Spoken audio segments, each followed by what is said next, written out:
Hello and welcome to Pow TV, your weekly recap for superheroes. We are here to talk about all the metas on television right now, which is not much because it's not October yet. Boo! But we do have Luke Cage, Jessica Jones, Preacher, and Wynonna Earp. I forgot that Cloak and Dagger was over for a second. I got very scared. We're also, I think starting next week, going to be revisiting Young Justice. Woo! We're picking back up. And Earth's Mightiest Heroes, you know. I will street stab So you. in my defense, it's like Young Justice, but not as good. So now, especially because season 2 of Earth's Mightiest Heroes is all about Skrulls. So excited. Nice. And okay. Season 2, episode 10 is the fucking best. We'll see. We'll see. Yeah, so we're going to be checking that out. We may check out the new Constantine animated show also. That started up, and someone is a goddamn cheater face and already watched it. We're looking at Beatrice right now. That's me. I think I watched the first episode. Yeah. I like that it's voiced by Matt Ryan still. That makes me happy. He's great. So, any news? I'm shook that all the shows come back in October. I'm used to back in the 90s when I was deep into television and everything started in September. Yeah. And I'm not alright with it moving out farther. On the plus side, we have stuff like Netflix that keeps putting out random shows here and there. We've got, something's... Is there a new Netflix? It's called The Innocents. Is that what you're talking about? No, I thought there was a new MCU Netflix show coming out soon, but... I don't think so. Jinx. Damn it. Yeah, there is a new show. Danny Rand season 2? Ugh. I know they showed the teaser for that. Or do you mean a new? Oh, no, just the next, whatever the next thing airing is. Ooh, I did see that not only is our favorite Superman, Tyler Hoechlin, going to be back for the big crossover coming up, but they're talking about doing a new show starring Tyler Hoechlin. Shut the fuck up! What? And so it would be like Justice League, sort of. What? Because it would be Superman and Batwoman and Lois Lane. I can't even deal with this. Wait, didn't Batwoman just get a show? Would it be the same Batwoman? Would it be Ruby Rose? It would have to be the same That would be weird otherwise. No, it'd be Ruby Rose. But then how should she do her own show and a Justice League show? Hang on, I'm going to have to look this up because I'm terrible at remembering things. Also, yeah, it is apparently Iron Fist hits September 2nd. No one cares. September 7th. Literally no one cares. You know what? Hopefully they took a lot of feedback from the first one, and he took a lot of acting lessons. I don't know what to tell you. And kung fu lessons, and they got a new star. And, maybe it'll be good. We'll see. I guess it's not officially a new show yet. It's just that that Superman, Batwoman, and Lois Lane are going to appear in the crossover event. Okay, and so they're talking about setting up a new show that could potentially star Tyler Hoechlin. Is it Ruby Rose Batwoman? Yes. In this crossover event that they're already talking about? Yes. What? Yes. That's dope. That's hella dope. They're going to have her ready to go already? This is going to crossover in it's episode 6. Yeah, it's coming up pretty quick. December, I think. Early December. And then they want her show to start in January? mid-season, so... All right, well so it's like a backdoor pilot, kind of. Yeah, Yes. yeah. Well, I mean, that's how they... That's how they did Legends. Isn't it? Kind of? No. I mean, that was how they introduced the Hawk people. That's right. Blah. Hawk people. Yeah, apparently they haven't cast their Lois Lane yet, so they're still looking. And so I'm just like, oh my god, hire somebody awesome. Because Lois Lane is amazing. Mm-hmm. They should hire a woman of color. They won't, but they should. I know. There are some people who were talking about on Mary Sue about who they should hire. A lot of them were. Do you remember Kira from Teen Wolf? The sword fox? Yes. They should hire her. She's amazing. You go along with Smallville, how all the Lanes were Asian. Mm-hmm. Nice little shout out. Who played Lucy Lane? Something Hale. Her last name's Hale. No, is it Lucy Hale? Dewan. Jenna Dewan! Jenna Dewan Tatum. Oh, wow. I never put together that she was married to the Channing Tatum one. Buddy, oh no. Well, no. I mean, I knew that she as a person was. I somehow did not recognize her from Step Up stuff as the same person as her in Supergirl. Right. That's weird. That's fair. Well, she was in ballerina getup and Step Up, and she's wearing a full Air Force uniform in Supergirl. True. Okay, so anyway, did they break up? They did, unfortunately. Yeah, it's too bad. So well, maybe he'll date a man now. Nice. He won't, but that'd be great. Yeah, apparently I don't know if we knew this already, but Legends of Tomorrow is not going to be a part of the crossover event. Bullshit. Yeah. So it's only going to be 3 episodes, but Superman is going to be in all 3 of them. I'm back in. All 3? What? All 3 episodes. Man, remember when you used to hate Superman? Remember when he wasn't Tyler Hoechlin? I know. That's why. They just have to know how to get you. Ooh, and his dumb face and his big butt. He is going to share screen time with the Flash, which is great. Dude, which, honestly, I'm super happy for Grant Gustin, because that guy has, like, pictures of tiny little Grant Gustin in, like, a suit pulling it apart with the Superman thing. Like, he is the biggest Superman fan. That's amazing. Yeah. I can't wait for The Flash, Sunshine Superman, and Supergirl to be in the same room as Oliver. I am so excited. Same room as Diggle. Well, Diggle's just going to be weird about it, but Oliver is so grumpy, and it's going to be like 3 sons, and he's just not going to know what to do with himself. Yeah. I would watch that episode. I want them all together, plus have Martian Manhunter show up, and then we're like 3/4 of the way to Justice League at that point. And then you're just too aroused to continue breathing. Honestly, cancel their shows, make a Justice League show, let me throw money at you. You can't see it, but I was throwing money. Let's move into shows. Let's start with Jessica Jones, because it was a season finale, and I want to get it out of the way. I have to say that I was pretty bummed by this episode. It was a downer. Yeah.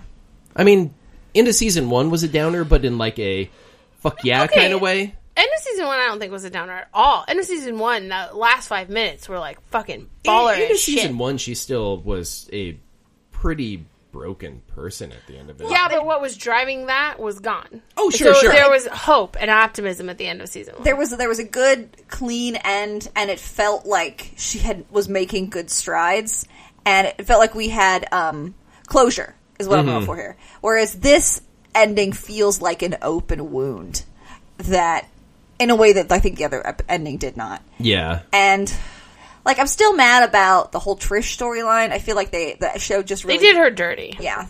And it didn't make any... And her and Jess falling apart over this really doesn't make much sense to me. So watching it feels like a plot point rather than a natural progression. Yeah, of the it pulled me out of the show. Very quick recap for this episode, anyone who hasn't seen it. We open up with Jess being kidnapped by her mom. They're in a trailer heading to the border. Her mom basically tries to talk her around to, hey, let's just go somewhere together. You can keep me calm. Cool. Jess is not super having it. There's an accident with a family and an explodey truck. They manage to pull most of the people out. They're both pumped. Jess is like, yeah, let's do it. Okay, fine. Fuck United States. We're going to Canada. Or, whatever. And then it just kind of falls apart. Like, Trish finds out where they are. She tracks them down. Jess and her mom are having a heart-to-heart in a Ferris wheel, and then Trish shoots her mom in the head, and she's dead now.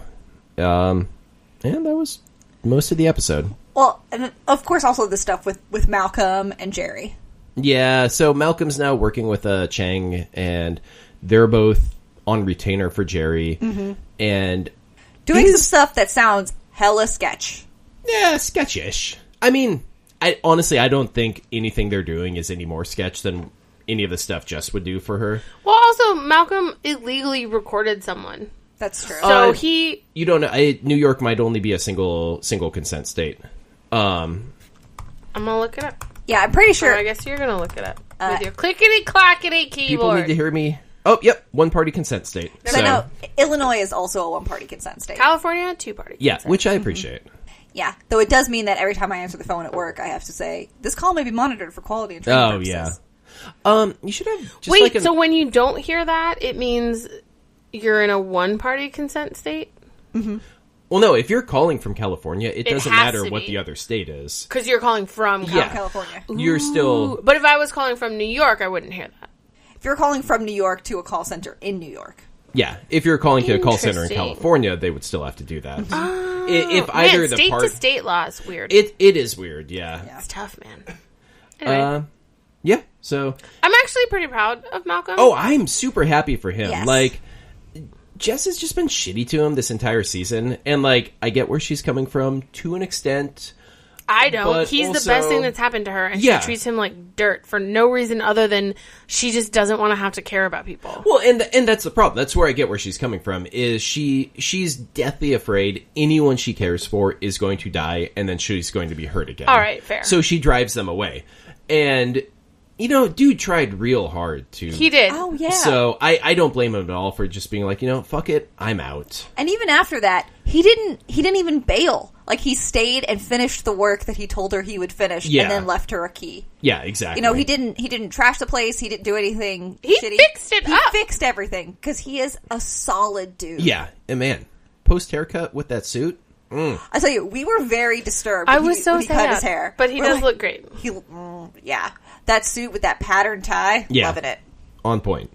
And so what else? Trish has some sort of powers. That was great. She's got sweet cat-like reflexes. Yeah, where she I thought it was going to be something else going on. But no, it's just her catching her phone with her foot. I was like, yes. More like catching her phone. There were so many cat references. Like the nurse told her that she used up 2 of her 9 Oh, I know. Also, her mom is the literal worst.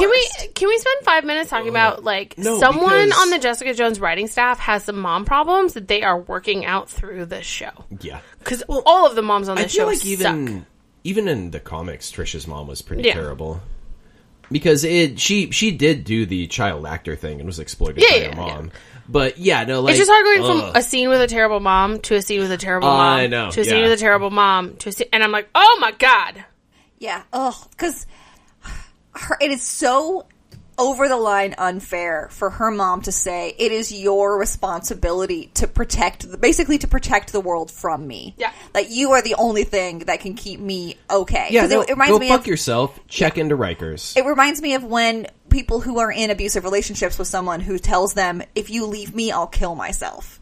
Which, that is not your job. It's not my problem. That sounds like a you problem. I need to take care of my shit. Or I hit you and then say, oh, this is your fault. You made me do this. Yeah, you should have, it was your fault. If the dinner was cold. If you were better, I wouldn't have to. Yeah, look what you made me do. Yeah, there's just a lot of pressure on Jessica. Is like, oh, we have to stay together because you're the only one who can... And I like how Jessica was like, this is bullshit. Yeah.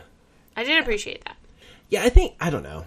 My season recap for me, this would have been...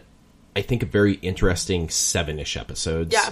I really wish Netflix would either, even go the Daredevil route and really try to push 2 arcs in a single season. Yeah. I don't think it super worked with Elektra half, but the Punisher half was a nice tight arc. Yeah. Yeah. Or just break out of their 13 episode.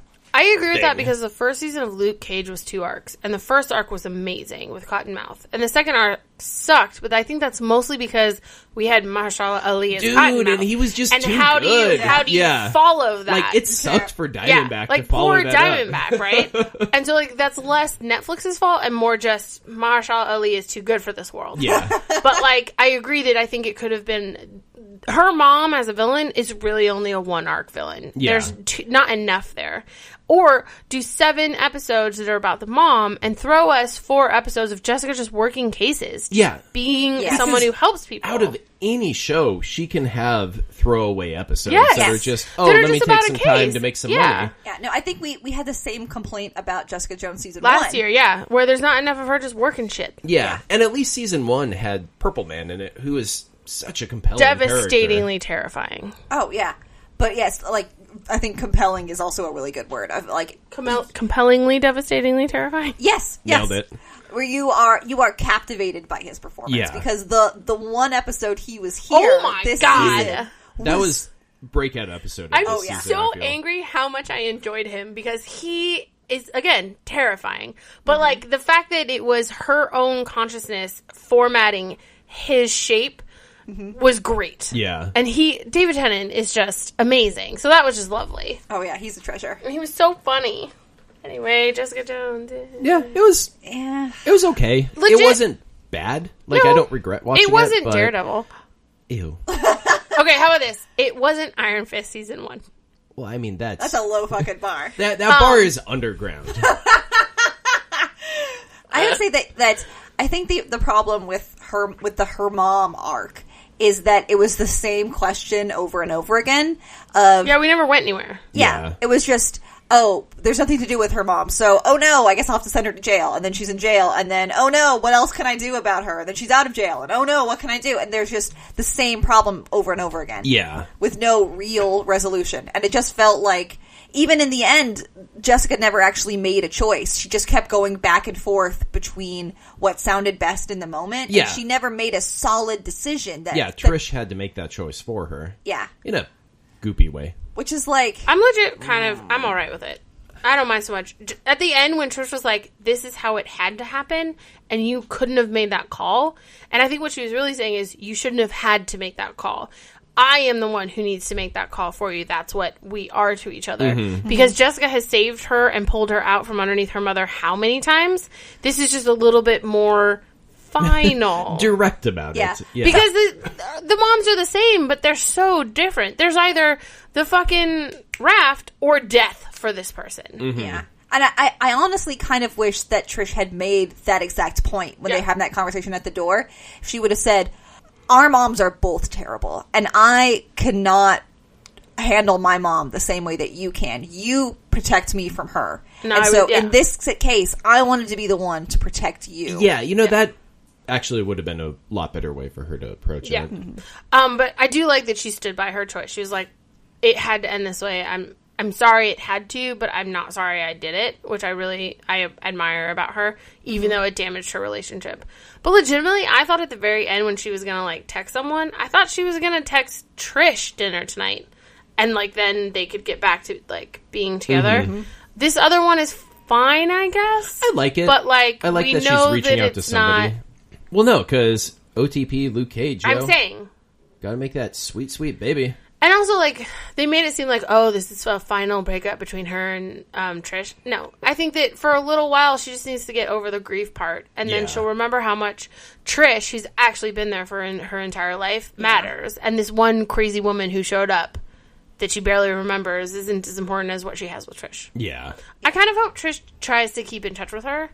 And keep saying, we're sisters, we value each other, you matter to me, I know I matter to you, just to kind of, not let Jessica bury herself. Yeah, just maybe sending her notes every once in a while, not really expecting a response, but just being like, hey, I'm thinking about you, let me know how you're feeling, and just, keeping that line of communication open so that when Jess is ready, she can. Yeah. Because I totally get where she's coming from when she says, I wish it hadn't been you.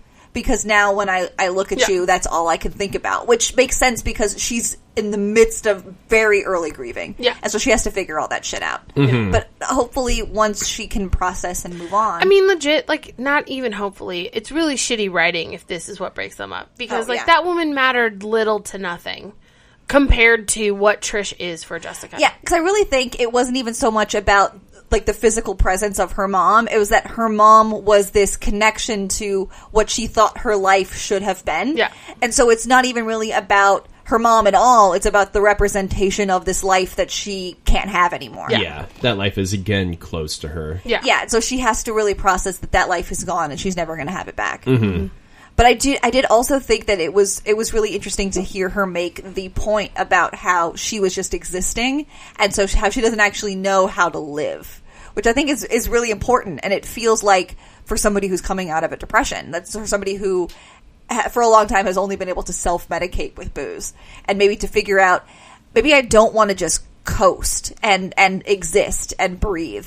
Maybe I want to try to figure out how to actually be happy, which I think would be great for her. Mm-hmm. But because it's a Netflix show, that probably won't actually happen. Yeah. That's how I really want Frank Castle to go to therapy and then open an ice cream shop or something. And just be with Karen and be happy. Yes.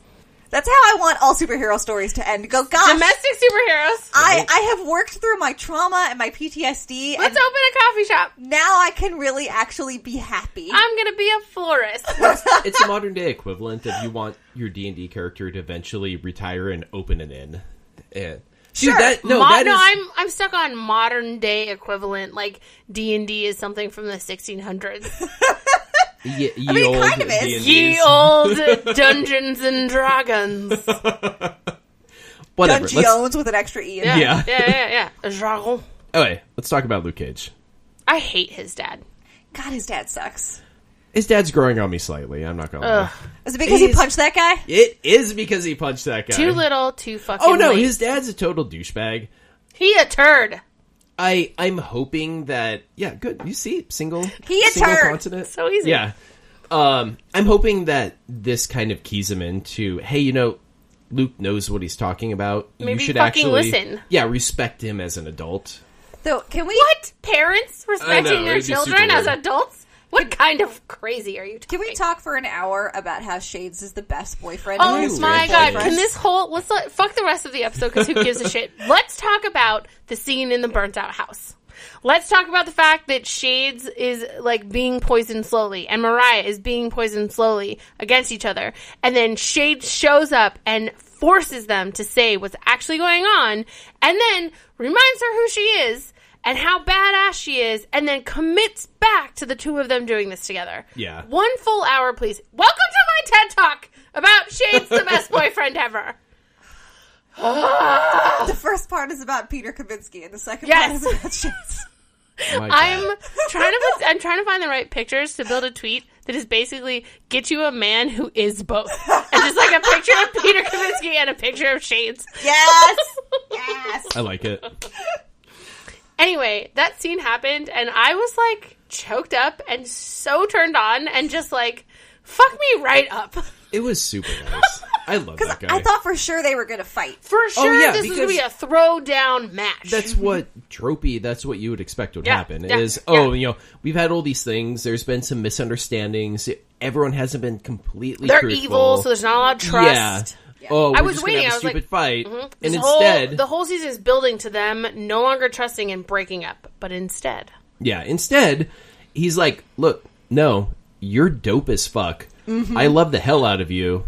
Let's go, like, make babies in this weird burnt-out house. Loved it. I like how he's like, the second you threw Cornell through that window, you became a gangster. And I was like, fucking remind her of her power, And then please. he called her a queen. Ah! Shoot me Like, in the fucking face! What are you going to do? You going to move upstate and open a food truck? No! You are a gangster, and we will adapt. I like that. What do gangsters do? He's like, adapt. I was like, girl, you better put a ring on that finger right? Fucking now. I love it. It sadly says something about TV that, like, these two terrible people have like, such a good relationship. Oh my God. Well, it reminds me of Kingpin and Melissa. How their relationship was the only relationship that had any, like, true connection and feeling and depth at all, and they were the fucking villains! Man, villain relationships. Yes, Netflix more. nailing it on the villain relationships. Who gives a shit about the good guys? I don't even care. Well, because I think a lot of times, I'm going to overgeneralize here, but the hero has to be, quote unquote, torture all the time. Yeah. Mm-hmm. And so that leads to being a sad sack. And having a tough time in a relationship. Yeah, and being like, either I don't deserve you, or you are in danger, go away from me. Yeah. Whereas the villains are just having a good time. Yeah, and they're like, no, you're my girlfriend now / boyfriend now. No one's going to touch you. And if we are fucking ride or die. Yeah, and if anybody hurts you, I'll shoot them in the face 9 times. As Janet says, they have all accepted the ride or die protocol. Yes, ride or die protocol. I also was really enjoying when Misty got in Shade's face got in Mariah's face about Shade's her boyfriend, and it was like, what did she call him? Shit. A Bambi or something? A fawn. A fawn. Yeah. Because that's what cougars like. And I'm like, girl, you better step off. He came after her. And he came after her hard. Yeah. I remember season 1. He saw her push that dude through a window and went, yes. It was straight up before that. I think the first time he saw her being like hard ass Mariah Stokes, he was like, oh no, she's great. Oh no, she's hot. Oh no, she's hot. Also, he did a lot of really good emotional work this episode. The scene with Darius's mom was like fraught with tension. Well, and even the scene with him and Misty, also when terrible. She's showing all the pictures of Chi, and like, dude just does amazing face emoting. I love him. Yeah, like, I seriously want to watch Sons of Anarchy. I know, just I'm like for this so guy. angry. We gotta watch Sons of Anarchy now. And I honestly really love how he uses the sunglasses in his acting. That when he takes them off, he's a different person. It's like literally taking down a barrier. Yes. Oh, yeah. That this is when I'm vulnerable. Yep. I show you my whole face, my expressive, amazing face. And in that moment, I'm showing you like who I really am. Yes, and you can see him especially in this episode because it was really emotional for him. Every time he put those on, he stood up a little straighter. His shoulders got taller. Yes, like he almost like took a breath and became Shade's fucking Alvarez. This persona that he's built up. Ugh. Yeah, it's like the difference between at work person and your more relaxed person. I want him to love me, and I'm not gonna apologize.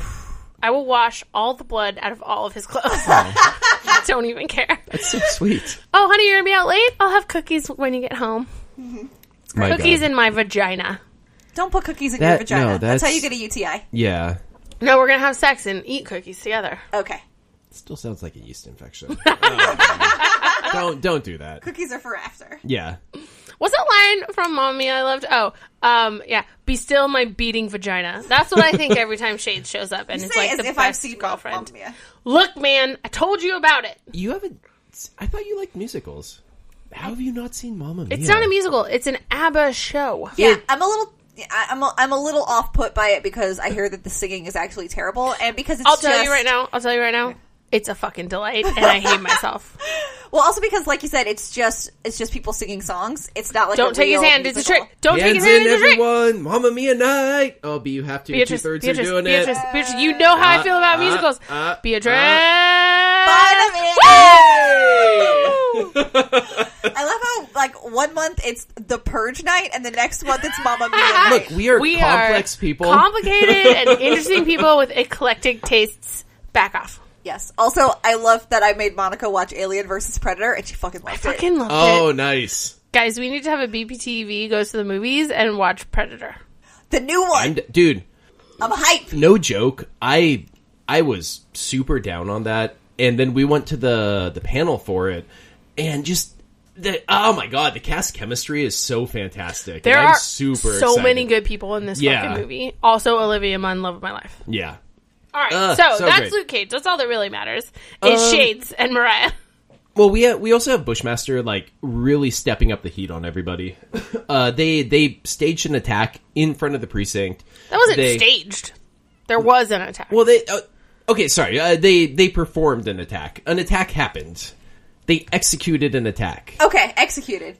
He put out a bounty, and 2 idiots with machine guns tried to kill Mariah in front of the police department. Yes, and then they also overran the church, Luke's dad's church. They didn't come out. Escaped.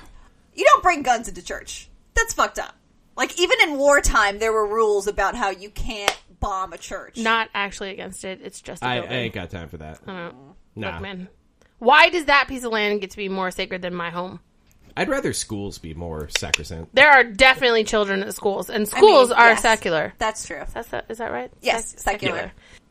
But at the end of this episode, we get Luke telling Misty, hey, you still got Danny's number? You should give him a call. And legit, I am excited for this because I've heard this is best Danny Rand. Also, we've seen every time Danny's around other people, he's not the fucking worst. Yeah. He's only terrible on his show. But then on Defenders, he was actually pretty alright. Yeah, show itself, not super great, but Danny was a lot more enjoyable. And I think also it honestly probably helped. Like, I really feel like Iron Fist was rushed out the door. And there wasn't enough time for anything, and it suffered because of it. And the worst part, too, is, like, Netflix doesn't have deliverable dates. They could have easily been like, we want to do this right for you. We want to make sure you enjoy it. It's going to be 3 more months. Yeah. And all of us have been like, fine! Or just, and like, I know they wanted to get Iron Fist out before Defenders, but just put Defenders out first. Make it 1 more episode where the first one mostly just introduced Danny, and then have season 1 of Iron Fist happen after the Defenders. Sure, why not? Yeah. Or just be like 2 years ago. Yeah. Who cares? Yeah, just have season 1 be an entire flashback. Whoop-de-doo. Yeah, who gives a shit? Nobody cares. No one cares. Yeah. Yeah, and the thing is that I do honestly feel bad for that young actor playing Danny because it's not his fault. And he was good in other stuff. Yeah, we do talk a lot of shit about his acting ability in there, but I feel like most of that was because he was so rushed. Well, he was rushed, and the writing was rushed. Yeah. So I'm sure that he didn't have a lot to work with. The directors were rushed. The filming was probably rushed, so it's not like he got all the takes he may have needed. Yeah. And it's the same with his fighting. Like, it's not great. He went to, a clinic for 3 weeks or something? to learn martial arts. That's Whereas the girl who plays Colleen, I think she's trained up on other shows for years. Yeah. So she has a lot of stuff coming in, which is great for her character, but, like, not that great for Danny. Yeah. On the flip side, maybe just hire somebody who knows this right off the bat. Crazy. I am picturing 5 different Asian dudes who could have done this fucking role and have that either their own martial art background or they've been in other shit. Yeah. Didn't happen. Yeah. Oh my god, who's the lead guy on Into the Badlands? That was the first one I thought of. The show is good. I also went Donnie Yen. He's a little old to be Danny Rand, but I don't give a shit. That dude is hot and fly as fuck. I love him. He's dope. He is dope. Something coming up soon, and I'm really excited. Is it Triple X4? Oh man. No, wait. Is he in Triple X4? I don't think there is a Triple X. Damn it! Quadruple X. I'm so into it though. If there was, I would be there opening night. Here's my $15. No, it's I think it's Ip Man 4. Shut your mouth. Well, I mean, they're making that, and then I feel like maybe Jackie Chan's in it. Shut your giant turd mouth. I don't. Oh, yep. Oh my god. Wait, is his mouth made of turds or full of turds? I'm trying to replace whore. It's hard. Okay. Yes. Oh, I need this movie. Yeah, so it's Donnie Yen, Jet Li, and Jackie Chan. Oh! What? What the fuck? That is going to be dope. Is it Ip Man 4? Yeah. Holy shit balls. Remember our amazing Ip Man weekend? Yes. Holy motherforking shirt balls. Okay, so that was Luke Cage. We end with calling Danny Rand. I assume we're going to get the Heroes for Hire arc starting next episode, and I am very excited. Because we... Yeah, have 5 more episodes. So actually, that could be a good, like, kind of wrap up to this. Mm-hmm. Them solidifying their business. Except that Iron Fist 2 is happening, so it's not like we're going to get a Heroes for Hire. Like, legit, they should just scrap Iron Fist 2 and just make Heroes for Hire Season 1. Oh, sure. I would love it. I would love it, too. But what if we do Iron Fist 2, Defenders 2, Heroes for Hire Season 1, and then no one gets their own fucking shows anymore? I'm fine with that. Daredevil needs his own show. I will take you out back. Look, and I'll put you out of my misery. Too much angst for just one show. There's so much guilt. Daredevil was a lot more delightful on Defenders than in his own fucking show. Oh, yeah, well, because he's...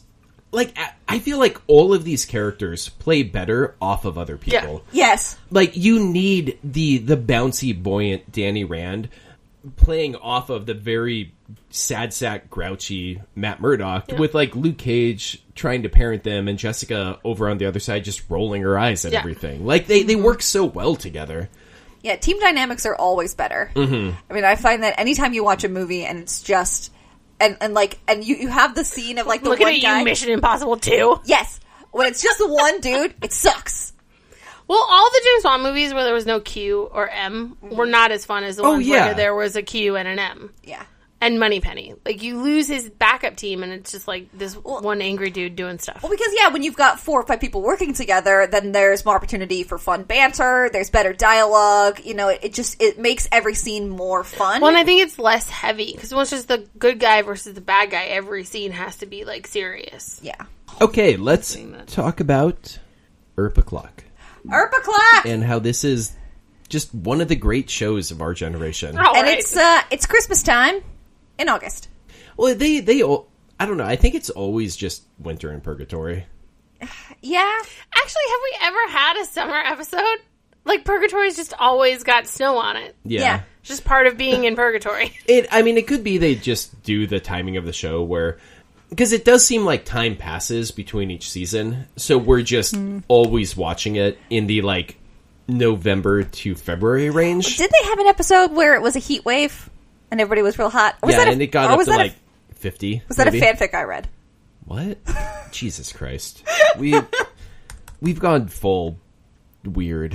Wait, why do I remember this? Oh, no, they did a Heatwave episode on my Heart of Dixie show. Oh, I don't... Yeah. But anyway. No, just stop. Okay, Wynonna Earp. We open, it's Christmas. Their I mom's love that there. it's Christmas in August, by the way. That's great. Their mom's there. She's super hyped to have like an actual family Christmas. Mm-hmm. Because she's spent her last 20-odd Christmases in a mental institution haunted by a demon. Yeah. So this must be very nice. Well, yeah, because normally, apparently, their eggnog is scrambled. I was like, oh, good joke, Mama. I like it. Because it's eggs. I get it! But, like, do you get it, though? There's no nog. It's all eggs. I'm leaving. So we find out more about Waverly's dad in this. They keep saying he's an angel. It's really weird. I hope he just is an angel, because that would be dope.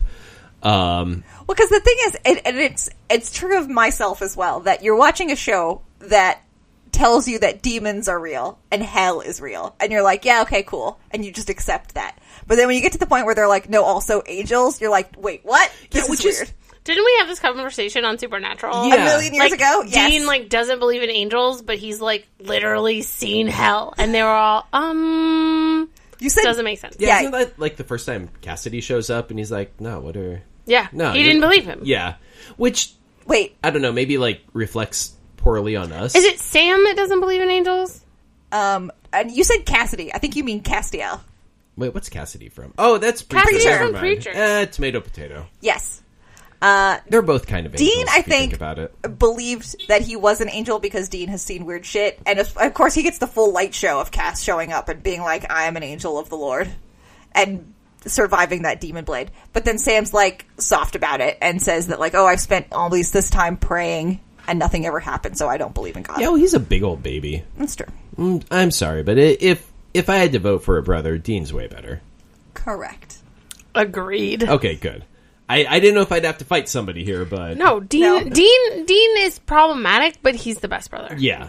If that show had any, real ovaries, they would have made Dean bisexual 7 years ago, but whatever. Oh, that would be great. Can we focus up on just fucking Wynonna Earp? the Sarah Lance of Supernatural banging his way across the country. Yes! I mean, that's what he's doing, but it's with women. Well, yeah, but make it with everybody. Anyway, Wynonna Earp, so it's Christmas, Mom's back, they can't have the menstrual angel up there. I looked at that angel and went, is that made out of tampons? Oh, yeah, dude, it's also called glance. the menstrangel. That's right. I knew they had a really good name for it, and also I love it. Oh, it's great. And then everybody's rocking, terrible sweaters, and Wynonna wears a onesie. And then poor Nicole has to dress like an elf and go help Sheriff Santa. Yeah. Santa Nedley. You rolled right through poor Nicole, and I heard a porn Nicole. And I was thinking of, a barnacle, but for porn. And then, my whole head spun off my body. That's weird. I know. Are you watching, weird sea under the ocean porn? You don't know my life. It's true, I don't. Don't judge me. So, while Sheriff Nedley is Santing it up, a kid gets kidnapped. He has kind of a breakdown, is this is the thing that breaks my back. Oh my god, I can't deal with this. I'm going to hide in my office. And so Nicole's out there busting butts. Runs across a cool firefighter guy Charlie? His name is Charlie. Oh, what's wrong with Charlie? He's here to replace dolls, and he's white and lame. Oh. And I'm mad about it. Okay. I'm fine with, the inclusion of Charlie because whatever. But I am mad at Wynonna. More disappointed in Wynonna. I'm not mad. I'm just disappointed. That instead of having real talk with Doc about how she feels, she instead runs off and bones a stranger. Well, it's because both of them are 12-year-olds. Deep down inside. Well, now one is a vampire 12-year-old. Oh, man. It's I don't know how I feel about this at all. Such a clusterfuck. Yeah, I'm not excited. I'm excited for Doc. So we're skipping to the end. Doc talks to his wife. Honestly, I don't know why this is going to help her with him being a vampire. I don't know either. But she bites him. The assumption is he will become a vampire. I think it might be good for him just because he can get over his hang-up about being mortal again. Because that had been a real problem. And it looks like these are more like the Twilight vampires anyway, because they're out and about in the daylight. So they obviously don't have the sun problem, even though they have the camera problem still. I don't know. I guess it feels so much a thing that you just can't take back. And so I'm nervous about it. I'm nervous about it because I feel like either they're going to try to find a way to take it back and it's going to feel like a cheat, or it's just going to be this or it's going to be something we just never talk about, or it's going to be super weird. So I don't know. I have a mixed bag of emotions about it. I assume it's going to be weird for the rest of the season, and then it's just becomes commonplace. Doc's a vampire, and here we are. Okay. I don't know how I feel. I'm mad at both him and Wynonna for not fucking. Oh yeah, they're both adults. dum-dums, and it's frustrating. Mm-hmm. But well, at least Nicole and Waverly are on good relationship ground. They're so cute. Banging night and day. Banging. Well, so I really like how, and it shouldn't be something that I notice and I'm excited about, but I'm very happy with how well her mom is written toward it. Of just, oh, cool. All right, that's cool. great. I really don't care. You're that now. Do your thing. Yeah. And also telling Wynonna that she needs to go get some lovin'. It's like that's too much info. I also love that her mom caught, killed, skinned, and served her own turkey. Well, yeah, because store-bought isn't good enough for her girls. Well, because I wanted her. Monica would never make it on a farm. Monica's not here for that. Monica would like to go to the store and buy things. Yeah, we never bought a turkey when I was growing up. We didn't buy a turkey until probably I was in college. I won't even touch a turkey, regardless of where it's bought. Have you ever chopped the head off a turkey? No. Okay. But I was watching. I was watching her like taking the guts out of that turkey, and I was like, "That's a lot of blood." But I guess it makes more sense because when you buy it at the store, they've removed all the blood. Yeah, it's been drained already. No, like my dad hunted a bunch of other random birds, so it would be like instead of like one big turkey, we'd have like a pheasant, and we'd have that's fun. A couple of ducks or partridge or whatever. Ducks are really good. Mm-hmm. Ducks are super fatty. Let's go. They're not my favorite. It doesn't matter. So really, the important thing we need to talk about is the tragic and sad loss of Jeremy's mustache. No, that was the best thing of this episode. I miss it so much. His face looks sad and empty now. No, that's only because you're a beard haver. Also, that's because his boyfriend didn't call him back. He got ghosted. That doesn't mean you shave your mustache off. No, that means you grow an even bigger mustache. He shaved the facial hair as a sign that he liked someone else and was over Doc. Yes. Fine. And I loved the bro talk that he and Doc had. Oh, that was super nice. I think I'm constantly, and I think this just says about the kind of show we're running here and the showrunner, is that we have this dude from 150 years ago who could have been super weird about the fact that this young gay kid obviously is super into him. Mm-hmm. But Jeremy's just rolling with it. He just rolls with it. And when he finds out that Jeremy's having bad luck, like he gives him a hug, there's like, no he's not weird about, this guy has a crush on me, I shouldn't be affectionate. Yes.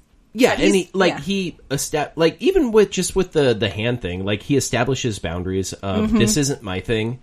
I'm super excited for you to get down with a dude. Yeah. That's great. Go get pounded. Mm-hmm. That was surprisingly graphic. I didn't know where that sentence was going. And it got away from me. I'm worried a little bit about new boyfriend Robin because I'm pretty sure he has that goop in him.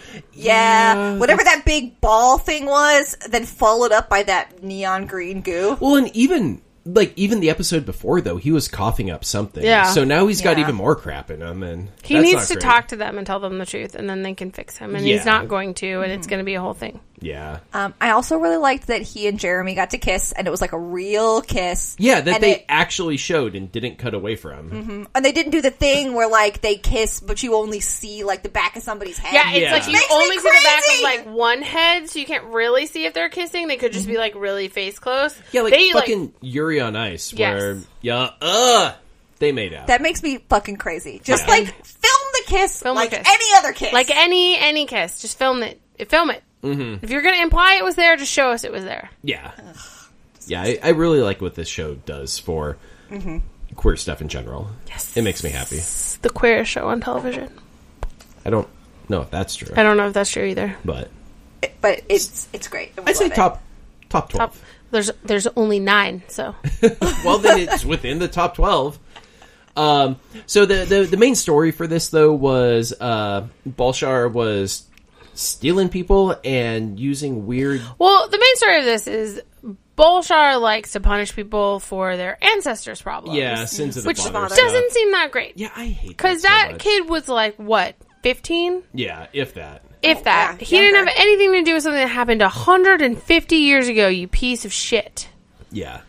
But so they, Balshar and his minions were kidnapping people and feeding them weird... I mean, this doesn't really matter. Plant balls and green goop. It'll come to something later, but basically it sucks, and Balshar is the worst. Yeah. I do like his dapper evil look that he's got going on now. Oh, I know. Like, dude's on point. Also, I like dapper Santa Claus, Balshar. Yes, that was also great. That was pretty great. I'm here for the sartorial choices. That's our word of the day in our House of Laziness. Sartorial. Nice. I think you texted that to me earlier, too, in some random context. Yes, I did.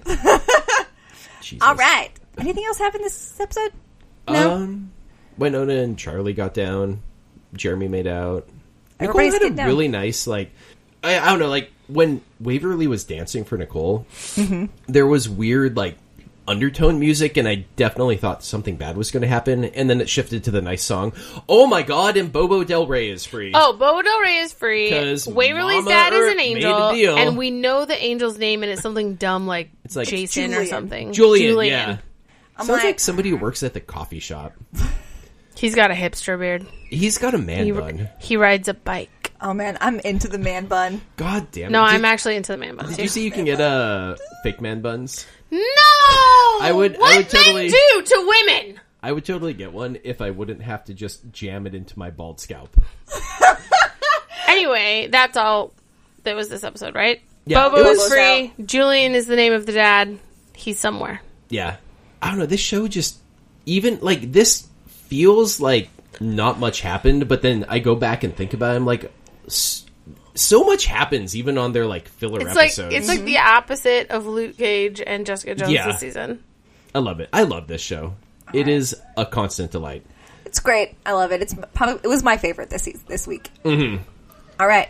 You're up, girl. What happened on Preacher? Okay, so the only thing that really happens on this episode of Preacher is what Cass was doing. So I'm just going to really quickly, on 2 minutes, tell you what was going on with everyone else. And then we'll talk about Cass. Grandma's dying.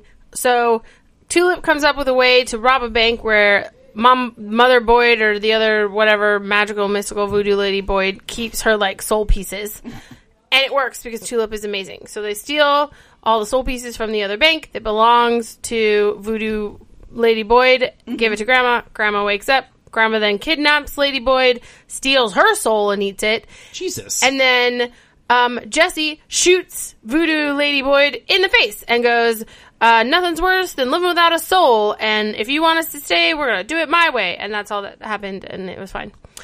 Here's what's going on with Cass. I love the finger guns as you were telling that story, and I'm very sad that the listeners could not appreciate it. Because Jesse had a gun. Cassidy got kidnapped by a coven of vampires last episode. So he wakes up in a old lady's basement, and there's this dude in like a ruffled cravat and long-ass French hair from the 1700s talking about his children and les enfants du sang. And it was just like... the most amazing thing. It was like an Anne Rice novel come to life. What is that? Children of the Children of the Blood. It was like les enfants du sang. Something like that. But yes, Children of the Blood. So, basically, Cassidy is like, this is all bullshit. You're all bullshit. I hate every one of you. I'm out. And then that sounds right. The leader goes, well, hang on a second.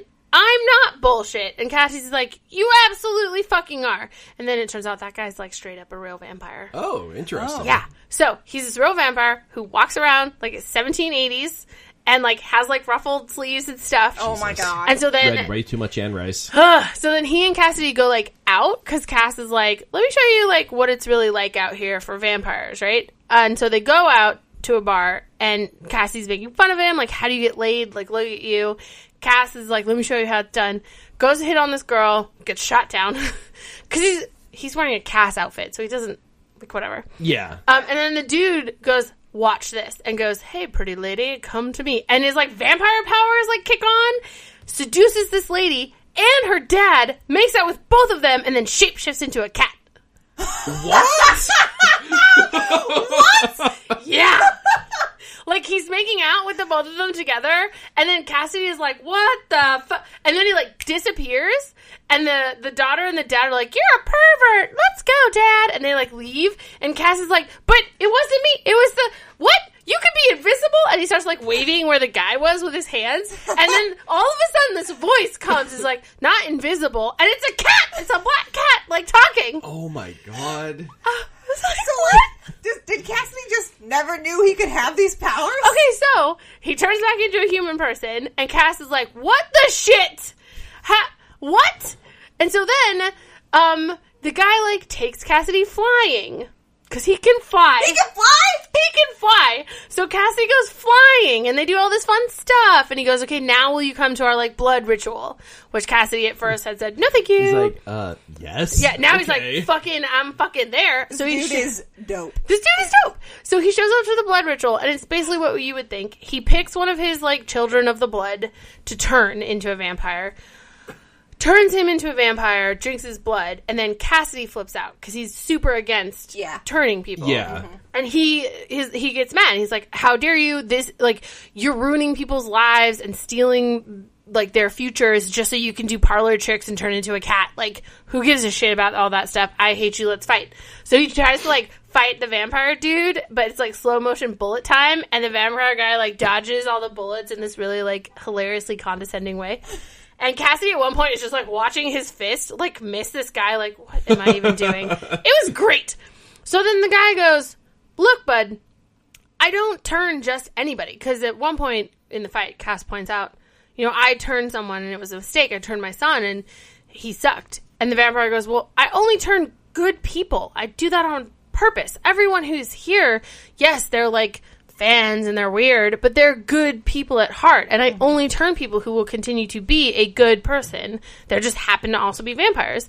And Cass is like, yeah, my son was kind of a dick, which was cute. So the vampire basically is a good dude.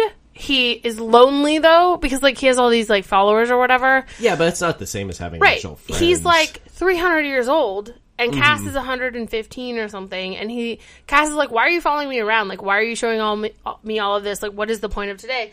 And the dude goes, I'm lonely. I'm looking for a friend. Aren't you looking for a friend? And Cass basically was like, I don't need a friend. Friends are stupid. And, like, leaves. Well, that's because your friends are dirtbags. His friends are dirtbags. So he leaves, and, like, the next scene is Tulip calls him, because she's, like, checking in because they're friends, and basically figures out that he's in a crack den, doing some smack, like he does, and basically is like, you keep yourself straight for us, we're coming for you, it's going to be you, me, and Jesse on the road again. And Cass, because I think he's trying to protect himself, basically throws down, is like, I'm 115 years old, there have been dozens of you and Jesse's, and when you and Jesse are gone, there'll be a dozen more. I don't stay straight for anyone. And then hangs up on her. And you're like, oh, dang. But the very next scene, right back at the cat vampire dude's house. Mm-hmm. And, like, I think he's going to, like, hang out with these people and, like, be friends with another vampire and surround himself with, like, good weirdos instead of dirtbags. Don't worry. I mean, Jesse's going to fuck that up. Oh, Jesse's going to absolutely come and fuck that up. But, like, I like this for Cass in the moment. Cool. That does sound great, you know, to surround yourself with good-hearted weirdos. They're good-hearted weirdos. There's actually this how I have lived my life. Honestly, that's the goal. Yeah. What's up, buddy? Good-hearted weirdos. There's actually a really funny point where they're, like, in this basement. It's decked out like it's, like, France in the 1700s. And there's, like, a guy on a spinneret, like, playing music. Which at one point, Cass is like, can you just stop? Just stop. And so they're, like, having this, like... I'm going to need you to define spinneret for me. It's, like, the tiny piano that they had in the 1800s in England, and it plays, like, the really kind of high-pitched... It's, like, piano, but it sounds like a harp. She tells you that. It's actually when you're kind of feeling like watching porn, but you're like, maybe not. Okay, I'll just have a light spinneret. No. I mean, that's actually a thing that happens, where, like, reading something really dirty, and you just kind of, like, press down on your lady bits for a second, and then continue reading. Yeah, or, like, when you're, like, really... Spinneret. Yeah. Spinneret. You're reading fic, but it's, like, 12:30 already. I just don't have the time. It's like, I'm so tired, but I'm also horny. Am I more horny or am I more tired? That's when I go, you know what? Let's see if I get to have some dirty dreams. And then I go to bed. Anyway, the funny thing happened. They're, like, really serious. There's, like, French weird spinneret. That may not be what it's called. Music playing. And Grandma, or Mima, comes down the stairs. Whoa. And someone in the crowd goes, Mima, we're busy. And she goes, oh, Steven, I didn't know you had friends over. It was adorable. That's fantastic. Just good-hearted weirdos in some grandma lady's basement being good-hearted weirdos. I like it. And that was Preacher this week. That sounds pretty great. It was great, actually. I had a really good time. I was looking forward to this episode. Next episode, Cass is going to wear the most amazing outfit ever. He looks like a bee. I'm really excited. Like a bee? Like a bee. Like he's wearing suspenders and a black and yellow striped shirt. And just like running around with these good-hearted vampire weirdos. But why? But why not? Yeah, that's fair. Okay. Oh, it looks like it might actually be called a spinet. Thank you. Look, I was kind of there. You were like plays 80% music. there. If you heard the music, you go, oh, yeah, I know what that is. Yeah, it's the, like, classic, weird... It's an instrument they had if you couldn't afford a full piano, but you wanted your daughter to learn how to play a piano, and it was a different type of sound. A small and compactly built upright piano. Yeah. Interesting. Anyway. Okay. That was Preacher. All right. Well, cool. That is it for our show. Hit us up on NOTLG... Nope. Do you know where we live? Do you know where we are? I don't even know where I am right now. Also, I think we should definitely call this episode Good-Hearted Weirdos. Yeah. I really liked that moment, though, in the episode where Cass is like, you shouldn't do this. People are terrible. You can't turn everyone into vampires. And he goes, no, I do my research. These are good people. They put in the time. They've done the research. They know what they're signing up for. I've educated them. Mm-hmm. They're good people who happen to be vampires. Mm-hmm. And I really like that. Because you don't see that very often in vampire stuff where they think about who they're turning. It's just like, oh, you want to be like immortal or whatever? Yeah, because a lot of times it's more like you're turning people to be your minions. Yeah, so not for their own... Yeah, so you want them to be ruthless and bloodthirsty and also follow direction. Yeah. And also you don't really care about them, so if they fuck up, you just kill them. Exactly. Whereas this guy's like, no, he's like built himself a little like vampire family, and it's not explicitly stated, but it doesn't feel like he's creating minions. It feels like he has these weird friends, he's doing them a solid, and then they'll be friends after. Yeah. Which is cool. Okay, and on that note, hit us up at notlg.com/BamPowTV, Facebook, notlg.com. That part doesn't matter. Just Pow TV. Hey, look, it's been a while since I've done these shout-outs, apparently. He's also 3 beers in, people. It's true, and that's about 2.5 too many for me. It's true. Twitter, at Pow TV. Don't look for us on Instagram. We're there, but we don't post because we're disappointments. Womp womp. But we will be back next week with only Luke Cage, no Jessica Jones, Preacher, Wynonna Earp, and then an episode of Earth's Mightiest Heroes and Young Justice. Yeah! Because we gotta figure out where we were. Cartoons are dope. But we finished the first season of Young Justice. But not my show. We didn't. No, we do need to backtrack to that. Yeah. Well, we will rummage through the archives and see what's up. Rummage is such a good word. I love it. So, thank you for listening. We will see you next week. Same BAM time, same Pow channel. BAM Pow! I'm